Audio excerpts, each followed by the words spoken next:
how is someone that is professional and has all these experience with salsa, merengue, gonna vote for reggaeton? How are they gonna be able to define that art that you're talking about? Some of the biggest reggaetoneros in music right now, they're really not happy. You know, they're speaking out against this year's Latin Grammy Awards for not including them in the nominations. Now, late Tuesday afternoon, artists like Daddy Yankee, Karol G, J Balvin, Becky G, Nicky Jam, and Nastassja all posted a similar photo on Instagram saying, "Sin reggaeton no hay Latin Grammys." All right. Bueno, Maluma took it a step further. Oh, by the way, that means without reggaeton, there is no Latin Grammys. Yeah. Maluma took it a step further by posting a lengthy message saying that he's confused and he doesn't understand why he wasn't nominated for a single award after working so hard on his last album, Once Once or 1111, which he says was the best album of his life. Now, some of the artists who did get nominated include Bad Bunny in the Best Urban Fusion Performance category for Tenemos que Hablar and Best Urban Music Album for Por Siempre. Now, while Rosalía was nominated for Record of the Year for her song Haute Couture,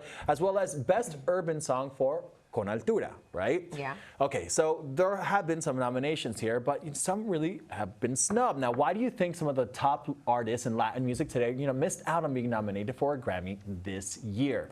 Please, can I start with this? Please do. I know this is your this is vibe. my thing. This is my thing. Music and the whole thing. Let me explain this really quickly because a lot of people may not know, right? The Billboard Awards is really based on numbers. It's based on views and streams, and it all goes down to sales and numbers, right?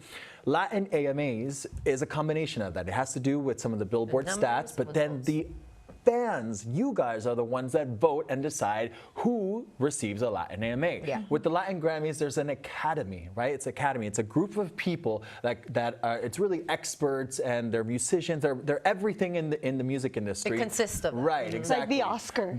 That are experts of the music, correct? Like the Oscars, that decide the nominee process, and then obviously who is the winners, right? They all vote, which is why you hear when people receive an award, they say, "I'd like to thank the Academy," or "I'd like to thank Latin Grammys Academy," or the Grammys Academy.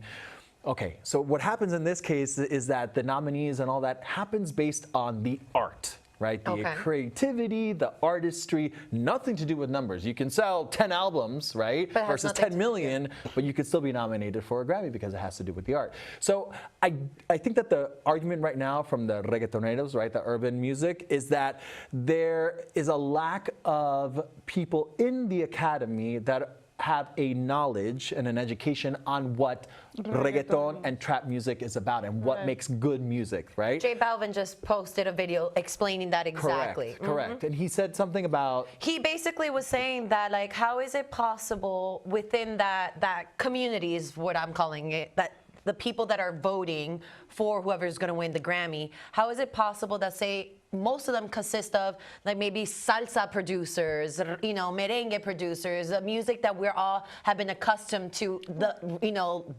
since forever. Reggaeton has been coming at something newish now. I mean, it's been in the game for a while, but it's an underdog. No one really considered it a real, actual category. Yeah. So how is it possible, and what Balvin said is that how is someone that is professional and has all these experience with salsa, merengue, gonna vote for reggaeton? How are they gonna be able to define that art that you're talking about if they don't have that much experience behind it? Which makes complete sense. It makes sense. My thing is, though, why isn't Balvin, Bad Bunny, all the people that are chiming in, why aren't they part of that community? Why aren't they coming in and say, you know what, I want to be part of that team? Well, they are, but I just think it's the majority, right? Yeah, it's the majority of people. So I think that, the urban market does have to get more involved with that. I will say that there's a few things.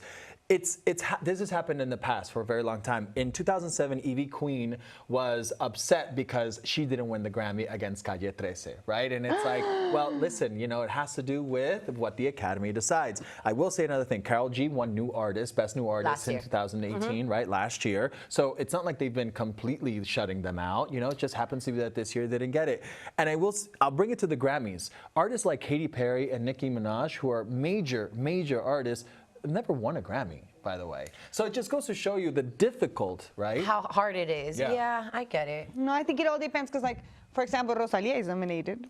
So, like, if you think about Rosalía, you can read, at least for me, and I'm sure you guys are like the same thing. Yeah, but like if you see her as an artist, like she's nominated. Who else do you see that is not nominated that is like at her level, for example? So it's like, that's when you see like, this is something different. It's not just like, one of those awards that's just like for everyone. But I get to be winning, but it's special another thing to be nominated. At But least you get know that what? recognition. I will say it's also good to focus on the ones that are nominated. Congratulations to everyone that is nominated, right? All of them, because I do can't feel take that. away from that. Right, exactly. That's happening. Hey, if you like getting the top entertainment stories through the Latin lens, then subscribe. We talk everything from Rosalia to Beyonce. All the things. All the things. Press Subscribe. that button. Press it.